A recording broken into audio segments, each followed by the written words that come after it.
안녕하세요.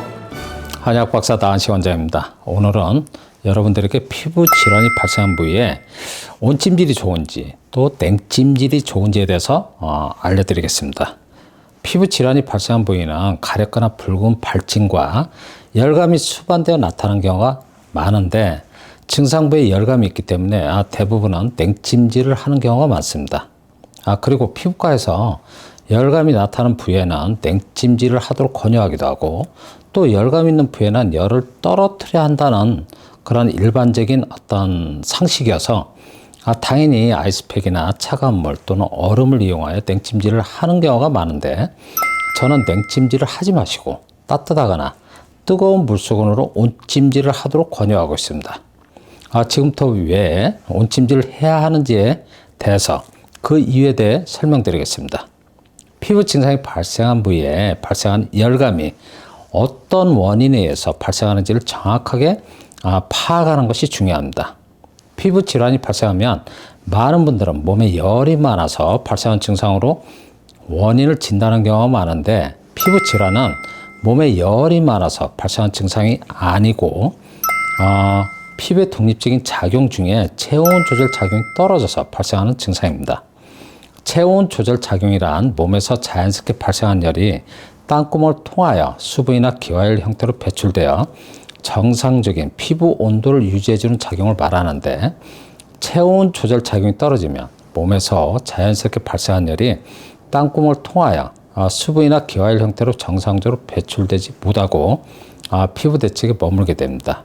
피부 대측에 배출되지 못한 열이 머물게 되면 열은 피부의 모세혈관을 확장시켜서 붉은 발진이 발생하고 배출되지 못한 열이 머물러 있기 때문에 당연히 증상부에서는 열감이 발생하는 것입니다.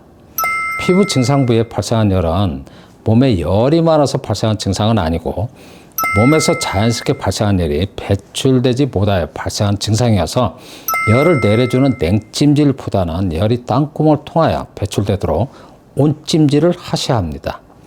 냉찜질을 하게 되면 차가운 곳으로 자극을 주었기 때문에 인위적으로 열을 떨어뜨릴 수는 있지만 땀구멍을 수축시키기 때문에 냉찜질을 중단하면 증상부에서는 오히려 열감이 심해지고 더 붉어진 증상을 확인할 수 있으며 땀구멍을 수축시켜주는 방법은 오히려 피부 기능을 떨어뜨리는 방법입니다. 뜨거운 물수건이나 따뜻한 물수건으로 온찜질을 하면 피부의 땀구멍은 열리게 되고 또 체온 조절 작용이 떨어져 있어서 땀구멍이 잘 열리지 않아서 열이 배출되지 못하고 피부 내측에 머물러 있는 열이 땀구멍을 통하여 피부 내측에 머물러 있는 열이 땀구멍을 통하여 일시적으로 배출이 이루어지면서 온찜질을 한 부위는 온찜질의 그 뜨거운 온도, 뜨겁다기보다는 오히려 열이 배출되면서 시원한 느낌을 받게 되고 피부 증상이 나타난 부위에 가렵거나 열감이 있을 때 온찜질, 따뜻한 물속으로 온찜질을 해보시면 일시적으로 증상이 완화되는 걸 확인할 수 있습니다.